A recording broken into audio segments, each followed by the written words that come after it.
सावधान रहना कितना जरूरी है, इस बात का ज्ञान तब होता है जब नुकसान हो चुका होता है। लेकिन अभियान दल तो एक एक कदम फूंक फूंक कर रख रहा था। वे पहले ही काफी परेशानी झेल चुके थे, लेकिन इस जगह जब मंजिल बस एक कदम दूर थी और उनका आत्मविश्वास अपने चरम पर, ठीक तभी एक गलत कदम और वे सब एक ऐसे जाल में फंस चुके थे जिसके बारे में उन्होंने सपने में भी नहीं सोचा था। बचपन से एक योद्धा की तरह पली बढ़ी देवयानी एक साधारण औरत की तरह मजबूर बनी बैठी थी। ना तो वो अपनी सिद्धियों का इस्तेमाल कर सकती थी, ना ही युद्ध की कला का प्रदर्शन। उसकी आंखें विवशता से जल रही थीं। उनमें आंसू तो थे, लेकिन देवयानी ने उन्हें आंखों में ही रोके रखा था। अधीश अब भी चुपचाप बैठा कुछ सोच रहा था।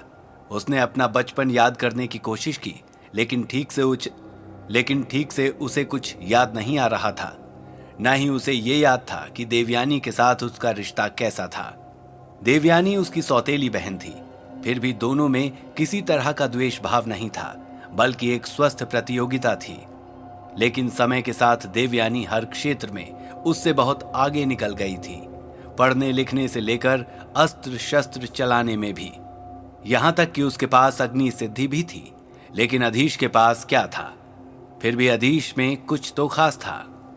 लेकिन फिलहाल तो अधीश के पास अपनी ठीक ठीक यादें भी नहीं थीं। अचानक उसे कुछ सूझा। उसने जोर जोर से आवाजें लगाना शुरू कर दी। पानी, पानी, भाई कोई पानी पिला दो, प्यास से गला सूख रहा है। देवयानी ने उसे घूर कर देखा और वो जोर से चिल्लाने लगा। उसकी योजना थी कि किसी तरह उसके हाथ खोल दिए जाएं, या कम से कम वो किसी नौकर को रिश्वत देकर अपनी तरफ मिला ले। एक औरत पानी लेकर अंदर आई। अचानक अधीश को कुछ याद आया और वो खुशी से उछल पड़ा। अब तक प्रताप द्वार पर पहुंच चुका था। उसने पहरेदार को वही चिट्ठी दिखाकर कहा कि नगर सेठ ने उसे भेजा है, सेठ गोपाल दास के कहने पर। पहरेदार ने चुपचाप उसे अंदर जाने दिया। अंदर उसे एक अधिकारी मिला, जिससे बातचीत कर प्रताप उस जगह के बारे में ज्यादा से ज्यादा जानकारी हासिल करना चाहता था, और उससे भी ज्यादा उसे अधीश और देवयानी को खोजने की जल्दी थी। अधिकारी उसकी बताई वस्तु लेने अंदर चला गया। वो यहां वहां ताक झांक कर ही रहा था कि उसे अधीश की आवाज सुनाई दी, जो पानी के लिए चिल्ला रहा था। वो तुरंत समझ गया कि वे दोनों किसी मुसीबत में पड़ गए हैं। उसने एक सेवक से पूछा, ये आवाजें किसकी हैं? कौन इस तरह से चीख रहा है? उसने ये बात इतनी जोर से पूछी थी कि अधीश ये बात सुन ले। नौकर उसकी बात का जवाब दिए बिना वहां से चला गया। प्रताप अभी बैठा कुछ सोच ही रहा था कि वो अधिकारी हाथ में कुछ पोटलियां लिए बाहर निकला। यही हैं वे औषधियां जिन्हें आज सेठ गोपाल दास के लिए निकाल कर रखा गया है। प्रताप ध्यान से उसे देखने लगा। वैसे ये किस काम में आती हैं? किसी बीमारी की दवाएं हैं? प्रताप ने पूछा। ये सब बताने की अनुमति मुझे नहीं है। अच्छा होगा कि आप चुपचाप ये पोटलियां लेकर यहां से चले जाओ, अधिकारी बोला। अरे नहीं, मैं तो बस ऐसे ही पूछ रहा था मित्र। असली बात तो यह है कि रात भर यात्रा करके यहां पहुंचा हूं। बहुत थकान हो रही है। लौटना तो शाम तक है, तो अगर पीने की व्यवस्था हो जाती तो आपका एहसान रहता, प्रताप ने कहा और एक छोटी सी थैली उसकी ओर बढ़ा दी। प्रताप उससे दोस्ती बढ़ाने की कोशिश कर रहा था, लेकिन वो अधिकारी मोहरों से भरी थैली देखकर भी नहीं पिघला और बोला, मैं आपकी बात समझ रहा हूं, लेकिन इस समय तो यहां पानी के अलावा आपको और कुछ नहीं मिल सकता। इतना कहकर उसने एक सेवक को इशारा किया। चलिए बंधु, फिर पानी ही सही, प्रताप मुंह बनाकर बोला। अच्छा, मैं चलता हूं, आप पानी पीकर शीघ्र यहां से निकल जाइए। नमस्कार। इतना कहकर वो अधिकारी वहां से उठकर चला गया। कुछ ही देर में एक सेवक एक कलश में पानी लेकर आया। केवल पानी देखकर प्रताप बुरा सा मुंह बनाकर बोला, अरे भैया, कुछ मीठा नहीं तो थोड़ा गुड़ ही खाने को दे देते सुबह सुबह। खाली पानी मैं कैसे पी लूं? नौकर भीतर चला गया तो प्रताप जल्दी से उठकर उस दिशा की ओर भागा जहां से अधीश की आवाज आ रही थी। अधीश उस औरत को पहचान गया था। ये वही औरत थी जो अपने बेटे के साथ उसे गांव की सीमा पर मिली थी। उसने उस औरत से अपने हाथ खोलने की विनती की। अब देखिए बहन, हम संकट में हैं, हमारी थोड़ी सी मदद कर दीजिए। मुझे माफ कर दीजिए भैया, मैं कुछ नहीं कर सकती। मैं खुद मुसीबत की मारी हूं। मुझे पता है कि आप लोगों ने मेरे गांव वालों की बहुत मदद की है, लेकिन इन लोगों ने मेरे बेटे को बंदी बनाकर रखा हुआ है और हम दोनों से सारा दिन खतरनाक औषधियां बनाने का काम करवाते हैं। मैं तो यहाँ काम की तलाश में आई थी, लेकिन कुएं से निकलकर खाई में गिर गई हूँ। अब अगर मैं आपकी मदद करूंगी तो वो मेरे बेटे को जान से मार देंगे। इतना कहकर वो औरत वहां से जाने लगी तो अधीश ने कहा, कोई बात नहीं बहन, लेकिन जल्दी ही हम यहां से निकलने का कोई ना कोई तरीका खोज लेंगे और मैं तुमसे वादा करता हूं कि तुम्हें और तुम्हारे बेटे को भी मुक्त करा दूंगा।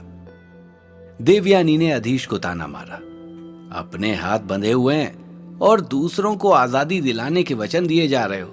वाह वाह, किस भरोसे पर। इतने में प्रताप उस कमरे में चला आया। देखा दीना बहन, इस भरोसे पर। अधीश धीरे से हंसा। प्रताप को देखकर देवयानी की जान में जान आई। जौहरगढ़ में अधिपति कैलाश और विश्वनाथ पुरोहित बेसब्री से अभियान दल के लौटने का इंतजार कर रहे थे। पानी की हालत भी अब ठीक थी। अभी तक बहुत सी जनता मंदिर के आंगन में इकट्ठी हो चुकी थी। सबके पास बहुत से सवाल थे, लेकिन सबसे बड़ा सवाल था विभूति के बारे में। एक एक कर अनेक लोग अधिपति कैलाश और उनके सेवकों से इस बारे में पूछ चुके थे, लेकिन कैलाश सबको एक ही जवाब देते, उचित समय आने पर मैं सबको सब कुछ बता दूंगा। लोगों में जिज्ञासा तो पाणिक को लेकर भी थी, लेकिन पाणिक के मरने की तो बस खबर ही सुनी थी, पर विभूति की तो लाश कई लोगों ने देखी थी। फिर सब यही सोचकर चुप हो गए कि जरूर ये सब अधिपति ने ही जनता के भले के लिए किया होगा। उनकी श्रद्धा अधिपति कैलाश के प्रति और बढ़ गई थी। प्रताप अभी अधीश के हाथ खोल ही रहा था कि वो सेवक हाथ में गुड़ की तश्तरी लिए प्रताप को खोजता हुआ वहां आ गया। उसने जैसे ही देखा कि प्रताप बंदियों को आजाद कर रहा है, शोर मचाता हुआ कमरे से भाग गया। थोड़ी ही देर में उस कमरे में अनेक लोग जमा हो गए। तब तक प्रताप ने जल्दी जल्दी दोनों को आजाद कर दिया था।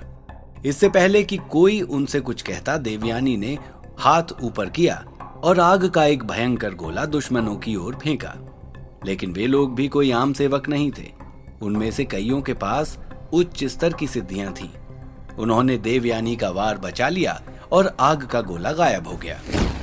लेकिन इससे पहले कोई उन पर हमला कर पाता, देवयानी ने अपने चारों ओर आग का एक घेरा बना लिया।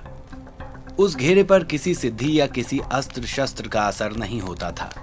इधर वासुदेव ने जब दूर से आग जलते हुए देखी तो समझ गया कि अंदर कुछ गड़बड़ है। उसने विभूति को गाड़ी के पास छोड़ा और कुछ निर्देश दिए।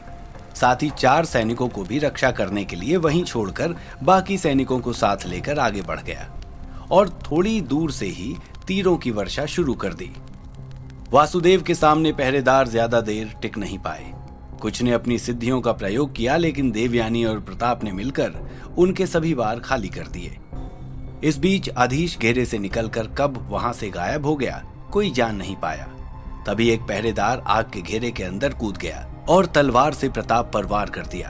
प्रताप ने उस आदमी को अपने दोनों हाथों से ऊपर उठा लिया और दरवाजे की तरफ इतनी जोर से फेंका कि कई अन्य लोगों से जा टकराया और वे सब नीचे गिर गए। इस बीच देवयानी को मौका मिल गया और उसने दरवाजे की तरफ आग की बौछार कर दी। इस हमले से बचे खुचे पहरेदार भी घायल होकर गिर गए। अधीश तेजी से घूम घूम कर उस औरत और बच्चे को खोज रहा था जिससे उसने यहां से निकाल कर ले जाने का वादा किया था। जब तक देवयानी, प्रताप और वासुदेव ने भीतर मोर्चा संभाल रखा था, अधीश ने उस औरत को खोज ही लिया। लेकिन वो अकेली नहीं थी। उसके जैसे अनेक लोग वहां बंधुआ मजदूरों की तरह काम कर रहे थे। उसने सबको इकट्ठा कर एक कमरे में बंद कर दिया ताकि अंदर चल रही लड़ाई में कोई घायल ना हो जाए। फिर खुद उस जगह का पता लगाने चला गया जहां खतरनाक औषधियां बनाई जाती थीं। वहां के पहरेदारों को मारकर उस जगह पर ताला लगाकर चाबी अपने कब्जे में ले ली। इस बीच प्रताप और देवयानी ने स्थिति पलट कर रख दी थी। उस जगह के रक्षकों के हाथ पैर बांधकर एक कमरे में बंद कर दिया। तभी देवयानी को वो रक्षक दिख गया जिसने उसे धोखे से बंद किया था। अरे, आपकी तो विशेष सेवा करनी पड़ेगी। बहुत दिनों बाद सुंदर स्त्री देखने को मिली थी ना, अब ध्यान से देख अपनी मौत को, कहकर देवयानी ने उसे छत से उल्टा लटका दिया। उसके साथ ही डर से थर थर कांपने लगे। कुछ देर में लड़ाई शांत हो गई। सभी भवन से बाहर निकल आए तो अधीश ने उन मजदूरों को भी आजाद कर दिया। वे पल भर में ही भागकर वहां से गायब हो गए। वासुदेव ने भवन का बाहरी फाटक बाहर की तरफ से बंद कर दिया। अब प्रताप की बारी थी। उसने हाथ ऊपर किए और आंखें बंद कर कुछ मंत्र पढ़े। चारों तरफ पानी की लहरें दौड़ने लगी और भवन में तेजी से पानी भरने लगा और देखते ही देखते पूरी जगह जलमग्न हो गई। खतरनाक औषधियां जल में धुलकर बह गईं। अभियान सफल हो चुका था। तभी देवयानी का ध्यान प्रताप के घाव की ओर गया। उसकी बाह से खून बह रहा था। देवयानी ने जल्दी से अपनी साड़ी का पल्लू फाड़ा और प्रताप के हाथ में बांधने लगी। प्रताप सांस रोके देवयानी को देख रहा था। देवयानी ने अपनी बड़ी बड़ी सुंदर आंखें उठाकर देखा तो उसकी नजरें प्रताप की नजरों से टकरा गईं। एक पल के लिए हवा भी जैसे रुक गई। खड़ाक! एक जोर की आवाज हुई। सभी का ध्यान एक साथ ही उस ओर चला गया। एक भारी भरकम आदमी ने भवन का द्वार अपनी गदा के एक ही प्रहार से तोड़ दिया। फाटक टूटते ही पानी तेजी से बाहर बह निकला। हे ईश्वर, अभी भी परीक्षा खत्म नहीं हुई, अधीश ने कहा। चलो इससे भी निपट लेते हैं, प्रताप बोला। लेकिन इससे पहले वे संभल पाते, वो दैत्याकार व्यक्ति उनकी तरफ तेजी से दौड़ता हुआ आया और देवयानी को किसी खिलौने की तरह अपने कंधे पर उठाकर भागने लगा। कुछ देर तक तो किसी की समझ में ही नहीं आया कि हुआ क्या था। एक तेज आंधी सी आई और सब कुछ तहस नहस कर चली गई। प्रताप और अधीश उसकी तरफ दौड़े। वासुदेव ने सैनिकों को जल्दी से घोड़े लेकर आने का आदेश दिया। सबने बहुत देर तक खोजा लेकिन उस दानव का कोई नामो निशान उन्हें नहीं मिला। बहुत पूछताछ और खोजबीन करने के बाद उन्हें पता चला कि वो दानव पास के जंगल की ओर भागा है। सभी लोग उसी दिशा में चल दिए। वो दानव देवयानी को उठाए तेजी से दौड़ा जा रहा था, लेकिन देवयानी कोई खिलौना तो थी नहीं। उसने किसी तरह अपना खंजर निकाला और उस पर वार करना शुरू कर दिया। लेकिन उस दानव पर उस खंजर का असर मच्छर के काटने जितना ही हो रहा था। अजीब मायावी जीव है, देवयानी ने सोचा। कहां लिए जा रहे हो मुझे? कौन हो तुम? देवयानी को अब गुस्सा आ रहा था। बस थोड़ी देर रुक जाओ, तुम्हें पता चल जाएगा, दानव बोला। देवयानी मजबूर थी। वो अग्नि सिद्धि का प्रयोग उस पर नहीं कर सकती थी। इससे उसे खुद को चोट पहुंच सकती थी। उसने एक तरकीब सोची और जिस रास्ते से दानव उसे लिए जा रहा था, मामूली लपटों से वो उस रास्ते की घास पात को झुलसाती जा रही थी ताकि उसके साथियों को उसे खोजने में परेशानी ना हो। इस बीच विभूति चुपचाप बैठा गाड़ी की रखवाली कर रहा था। गोपाल दास लगातार उससे विनती किए जा रहा था। विभूति ने उसका मुंह खोल दिया तो गिड़गिड़ा कर बोला, देखो बेटे, मुझे जाने दो। तुम तो मेरे लिए रविदास की तरह हो। इन सब के चक्कर में पड़कर तुम अपना समय बर्बाद कर रहे हो। ये सब सिद्धिधारक लोग हैं और तुम्हें एक नौकर से ज्यादा कुछ नहीं समझते। अगर मेरी हत्या का षड्यंत्र रचने से पहले ये सब कहते तो शायद मैं एक बार तुम्हारी बात मान भी लेता, लेकिन अब विभूति जोर से हंसा और वापस गोपाल दास के मुंह में कपड़ा ठूस दिया। अब तो तुम्हारा हिसाब विश्वनाथ पुरोहित ही करेंगे। और फिर अपनी जगह बैठकर वो अपने साथियों का इंतजार करने लगा। नगर सेठ को अब तक कुछ समझ में नहीं आ रहा था। सब कुछ ठीक ठाक चल रहा था कि अचानक ये क्या हुआ? कौन लोग हैं ये सब जो उसे बर्बाद करने पर तुले हैं? लेकिन गोपाल दास जैसे मजबूत आदमी की हालत देखकर उसने चुप रहना ही ठीक समझा। थोड़ी देर भटकने के बाद प्रताप और अधीश नगर की सीमा से सटे जंगल तक पहुंच गए। अचानक प्रताप की नजर जली हुई घास पर पड़ी। देखो अधीश, ये संकेत पक्का देवयानी ने ही छोड़े हैं, प्रताप बोला। ठीक कहते हो प्रताप, हमें इसी रास्ते पर चलकर देवयानी को खोजना चाहिए, अधीश ने उत्तर दिया। अब प्रताप अपने साथ चले आ रहे वासुदेव और घुड़सवार सैनिकों की तरफ देखते हुए बोला, वासुदेव, आपने हमारी बहुत मदद की, इसके लिए आपका धन्यवाद। लेकिन यह अभियान हमारा है।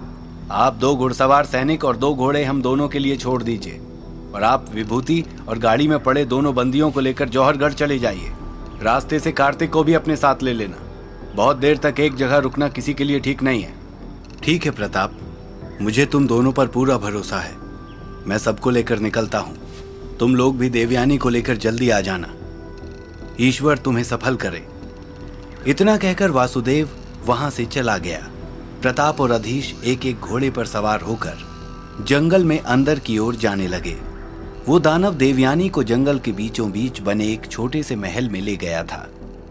वो इलाका इतना दुर्गम और बड़े बड़े पेड़ों से घिरा हुआ था कि भरी दोपहरी में भी वहां अंधकार छाया हुआ था। महल में ले जाकर उसने देवयानी को एक कमरे में ले जाकर नीचे पटक दिया। देवयानी खंजर लेकर उसकी ओर दौड़ी, लेकिन उसी दानव की तरह विशालकाय एक दानवी ने आकर उसे रोक लिया और उसके हाथ पीछे की ओर बांधकर एक बहुत बड़े पलंग पर उसे कसकर बांध दिया। देवयानी समझ ही नहीं पा रही थी कि अचानक ये क्या हो गया। इस तरह के किसी खतरे के बारे में तो बताया ही नहीं था। कौन था ये दानव? वो देवयानी से क्या चाहता था? ये किस जगह वो उसे ले आया था? देवयानी और प्रताप क्या उस जगह तक कभी पहुंच सकेंगे? जानने के लिए सुनते रहिए द मजिशियंस सीक्रेट, सिर्फ और सिर्फ पॉकेट एफएम पर।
वैसे तो जब से अभियान दल अपने अभियान पर निकला था, कुछ भी उनकी योजना के अनुसार नहीं हुआ था।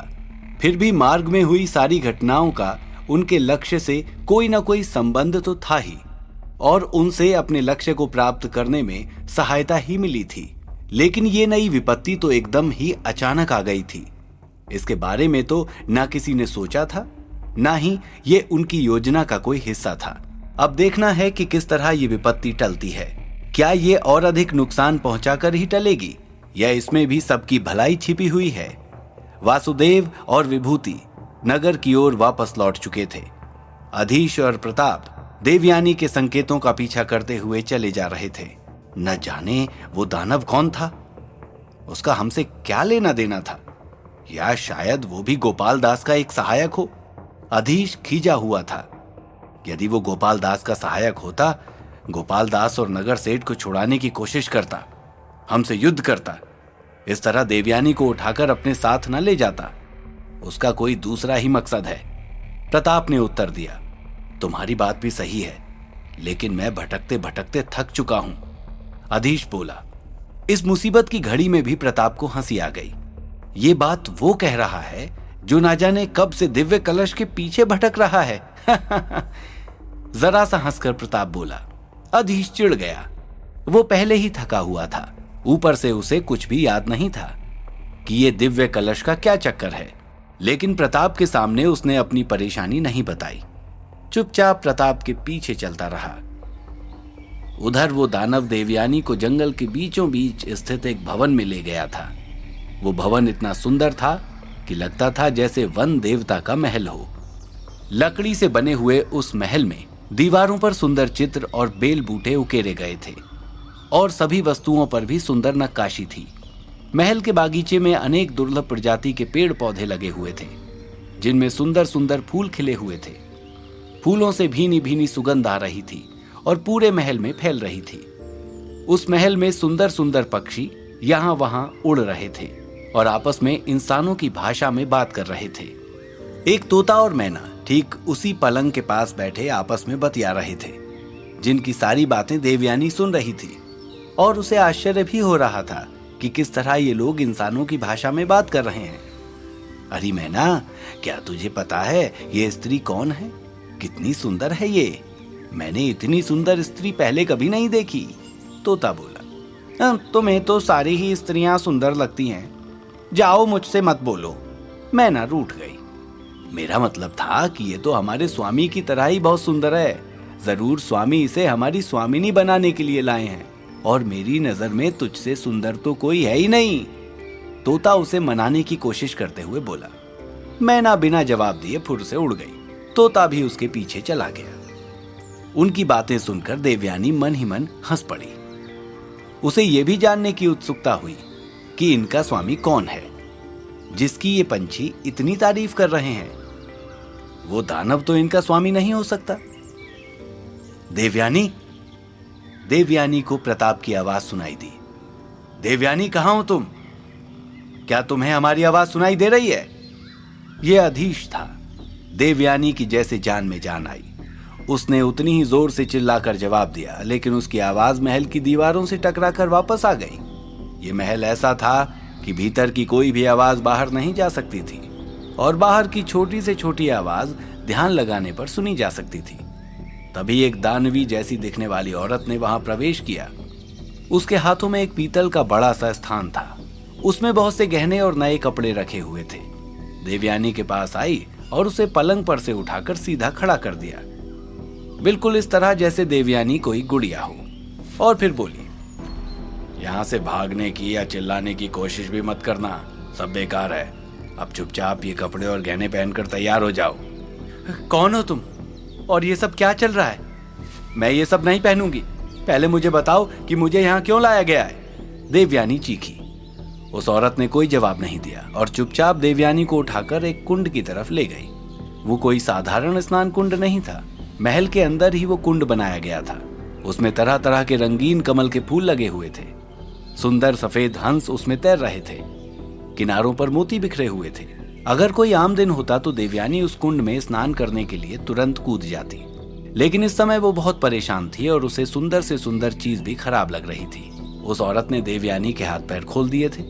देवयानी ने सोचा अब आसानी से वो अपनी सिद्धियों का प्रयोग कर यहाँ से निकल सकती है, लेकिन जैसे ही उसने हाथ ऊपर किए, जंगली औरत हंस पड़ी। उसकी हंसी इतनी कर्कश थी कि देवयानी को लगा कि उसके कानों में से खून निकल जाएगा।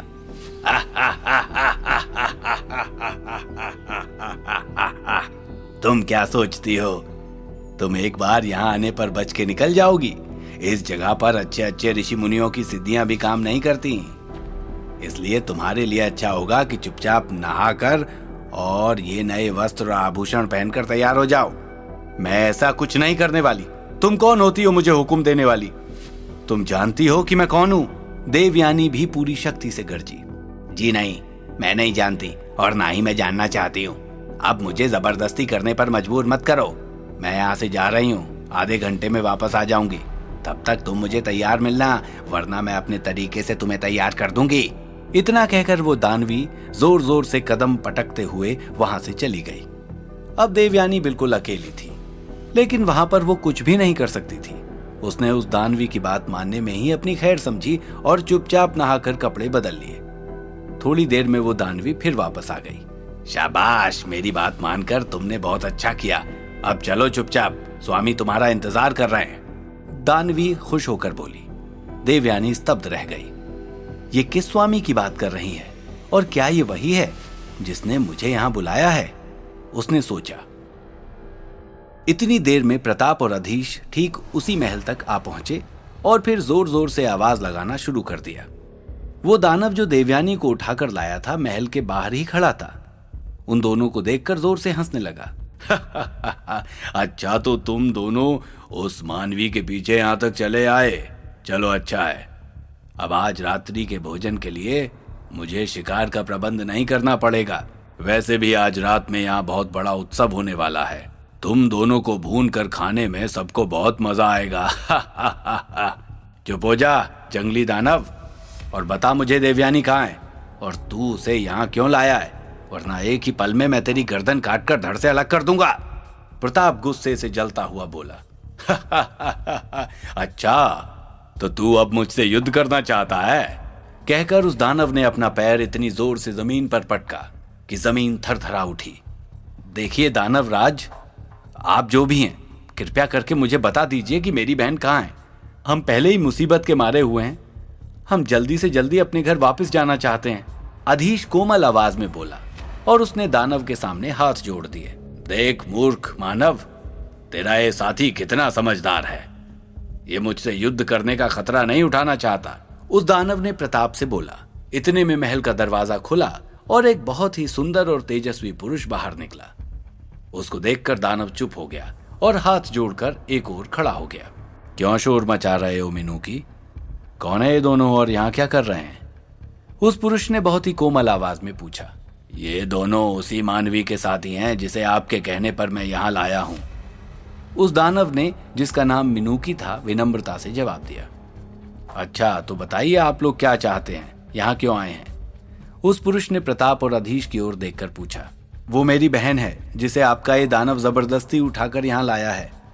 कृपया उसे आजाद कर दें और हमें अपने रास्ते वापस जाने दें। अधीश बोला। मिनूकी, उन्हें बाहर ले आओ, उस पुरुष ने दानव को आदेश दिया। जो आज्ञा, कहकर दानव महल के भीतर चला गया। प्रताप और अधीश बाहर इंतजार करने लगे। थोड़ी ही देर में मिनूकी बाहर आ गया। पीछे पीछे वो दानवी और देवयानी भी बाहर आई। प्रताप और अधीश को देखकर देवयानी की हिम्मत बंधी। मैं जानती थी कि तुम दोनों मुझे लेने खुद ही आओगे। अब जल्दी से यहां से मुझे बाहर निकाल कर ले चलो, देवयानी बोली। हाँ देवयानी, प्रताप कुछ कहने जा रहा था, लेकिन इससे पहले कि उसकी बात पूरी होती, वो पुरुष बोला। अब तुम कभी भी यहां से बाहर नहीं जा पाओगी देवयानी। देवयानी ने उसे देखा तो कुछ समय के लिए देखती ही रह गई। इतना सुंदर पुरुष उसने अपने जीवन में पहले कभी नहीं देखा था, लेकिन तुरंत याद आ गया कि इसी ने उसे जबरदस्ती उठवाकर यहां बुलाया है। देवयानी क्रोध से जलने लगी। कौन हो तुम? और ये कहने वाले तुम कौन होते हो कि मैं यहां से बाहर जाऊंगी या नहीं? अभी तुम देवयानी का क्रोध नहीं जानते। एक क्षण में मैं तुम्हारा ये महल जलाकर राख कर दूंगी। इतना कहकर देवयानी ने अपने हाथ ऊपर किए और मंत्र पढ़ने ही वाली थी कि अधीश ने उसे रोक दिया। देवयानी, क्या कर रही हो? पागल हो गई हो क्या? ये घना जंगल है और यहाँ आग की लपटें जलाने पर सारा जंगल धधक उठेगा और मासूम जानवर जलकर मर जाएंगे। वैसे तो मेरे इस वन में किसी भी तरह की सिद्धियों का कोई असर नहीं होता, लेकिन देवयानी तुम्हारा भाई है बहुत समझदार और दयावान, पुरुष बोला। फिर उसने अधीश की ओर देखकर कहा, मैं यहाँ का वन देवता हूँ और मैंने तुम सबको पवित्र झील के पास देखा था। देवयानी की बहादुरी से मैं बहुत प्रभावित हुआ था और मैंने तभी निश्चय कर लिया था कि इसे मैं अपनी पत्नी और इस वन की महारानी बनाऊंगा। लेकिन मैं इसके लिए राजी नहीं हूं। तुम मुझे जबरदस्ती यहां लेकर आए हो, तो अब मेरे साथ युद्ध करने के लिए तैयार हो जाओ। देवयानी क्रोध में भरकर बोली। वैसे तो मैं स्त्रियों पर हाथ नहीं उठाता, लेकिन अब तुम चाहती हो कि युद्ध ही हो जाए। लेकिन यदि तुम हार गई तो तुम्हें मेरे साथ विवाह करना पड़ेगा, वन देवता ने कहा। मुझे स्वीकार नहीं है, प्रताप बीच में ही बोल पड़ा। स्त्रियों पर हाथ नहीं उठाते तो मेरे साथ युद्ध करने को तैयार हो जाओ। ठीक है, ऐसा ही सही, लेकिन मैं तुम तीनों के साथ एक साथ युद्ध करूंगा। इतना कहकर वन देवता ने अपना एक हाथ हवा में उठाया और थोड़ी ही देर में उसके हाथ में एक धारी तलवार प्रकट हो गई। प्रताप बिजली की तेजी से उस पर टूट पड़ा। देवयानी ने भी अपने अस्त्र संभाल लिए। दोनों ओर से घमासान तलवारबाजी शुरू हो गई, लेकिन अधीश समझ नहीं पा रहा था कि वो क्या करे। उसका सर चकरा रहा था, दिमाग में जैसे बिजलियां चमक रही थी। दर्द की एक तेज लहर उठी और वो बेहोश होकर गिर पड़ा। उसे गिरता देखकर देवयानी और प्रताप ने अपने अस्त्र फेंक दिए और अधीश की ओर लपके। देवयानी और प्रताप बुरी तरह घबरा गए। ये क्या हो गया था अधीश को? वासुदेव और विभूति अब तक लगातार चलते हुए उस गांव तक पहुंच गए थे। यहां से कार्तिक को उन्हें अपने साथ लेकर जाना था। वे सब पुजारी जी के घर पहुंचे। वहां थोड़ी देर आराम और भोजन करके फिर कार्तिक को गाड़ी में बैठाकर पुजारी जी से आज्ञा मांगी। तब तक सारा गांव उन्हें विदा देने के लिए इकट्ठा हो गया। अच्छा पुजारी जी, अब हम चलते हैं, अब हमें आज्ञा दीजिए। वासुदेव ने हाथ जोड़कर कहा, आप लोगों के हमारे ऊपर बहुत एहसान है। आपने इस गांव को नया जीवन दान दिया है। हमारे लायक कोई सेवा हो तो जरूर याद कीजिएगा, वासुदेव ने कहा। गांव वालों ने गांव के बाहर तक आकर उन्हें विदा किया। वे सब वहां से निकलकर शाम होने से पहले ही नगर तक पहुंच गए। वासुदेव ने गाड़ी कैलाश के निवास के बाहर जाकर रोक दी। एक सेवक ने अधिपति कैलाश को जाकर सूचना दी। विश्वनाथ पुरोहित भी वहीं उन सब की प्रतीक्षा कर रहे थे। तुम सब लोग आ गए? आते ही अधिपति कैलाश ने कहा। विश्वा की आंखें अपने पुत्र और पुत्री को खोज रही थीं। उनको न देखकर वो बेचैन होकर बोले, क्या तुम अकेले ही आए हो? वासुदेव, अन्य लोग कहाँ हैं? वे सब ठीक तो है ना? सब कुछ बताता हूं आपको विश्वा जी। गाड़ी के अंदर देखिए मैं किसे लेकर आया हूं, वासुदेव ने कहा। उनके लौट कर आने की खबर पूरे नगर में फैल चुकी थी और अब तक बहुत से लोग वहां आकर इकट्ठा हो गए थे। इस भीड़ में रविदास भी था। विश्वा ने गाड़ी का दरवाजा खोला। गोपाल दास के वहां होने का उसे पहले से ही अंदाजा था, लेकिन हिमनगर के नगर सेठ को भी गाड़ी में बंधा हुआ बैठा देखकर वे सच में चौंक पड़े। सेवकों ने आगे बढ़कर कार्तिक को बाहर निकाला और भवन के अंदर लेकर चले गए। विश्वा ने बाकी दोनों को गाड़ी के बाहर खींचा। सेठ गोपाल दास को देखकर वहां मौजूद सभी लोग आश्चर्य से भर उठे। सब लोग जोर जोर से चिल्लाकर उसे भला बुरा कहने लगे। अधिपति कैलाश ने विश्वनाथ से कहा, अब इनका न्याय आपको ही करना होगा।